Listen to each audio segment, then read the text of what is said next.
Hello students, today we will discuss one of the most important topic of your class, note making.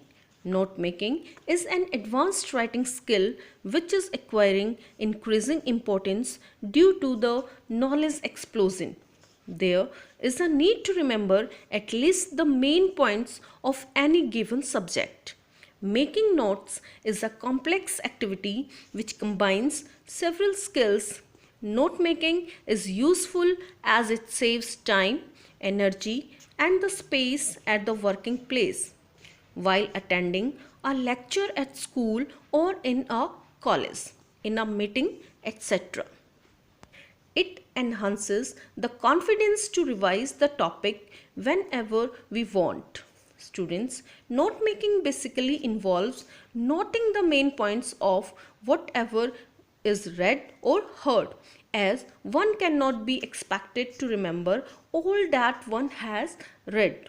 Students, now let's discuss which type of passages we get for note making. Students, for the note making we can get two types of passages. First, factual, second, discursive. Students, the note making passage in the examination carries 8 marks and is 400 to 500 words in length. It consists of two types of questions. First question, making notes of the given passage, and the second question is write a summary of the given passage. Dear students, we have to keep some points in our mind when we start to write note making, and the first point is how to make good notes and summary of the given passage. The following points will help you in making good notes. First, read the passage quickly but carefully. Try to understand main points and spotting details. Underline the keywords as you read. Next, notes should be in points and in an appropriate format. Next, organize your ideas into main heading, subheadings and sub-subheadings if possible. Next, abbreviations and symbols are freely used. Next, give title to your notes. Avoid a long sentence. Students, while making summary, ensure that your summary does not exceed 1/3 of the length of the original text.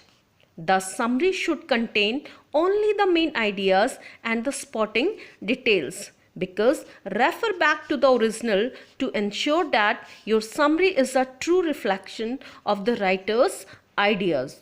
Students, you have to be careful about using of abbreviations in note making, because abbreviations helps in writing the information briefly. The following are some of the ways in which you can use abbreviations. First, few letters of the word are enough to remember what the abbreviation stands for. For example, IMP for important, INFO for information.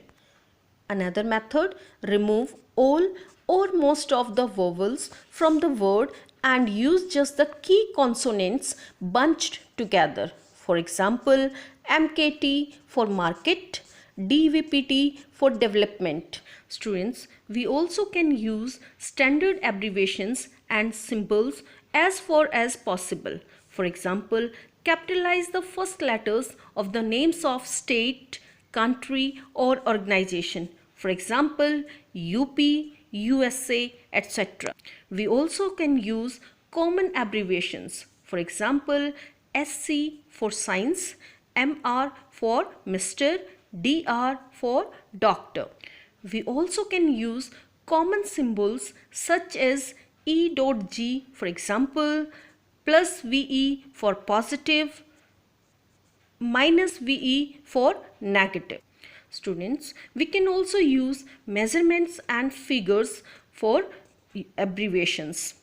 Students, during note making, we have to keep few points in our mind, and these are: do not get over enthusiastic about abbreviations. Second, you should not abbreviate every word. Next, one abbreviation in one point is enough. Next, as a general rule, the heading should not be abbreviated. Next and the last point, you may use abbreviations in subheadings, but not in the summary portion. You also remember that indenting is essential and also numbering is the main part of the note making. Abbreviations, while abbreviations you might be very careful, and the last part is writing a summary. Dear students, I hope now you are able to understand what is note making, how to write a note making, things that we have to keep in our mind during note making, etc. Thank you. Have a nice day.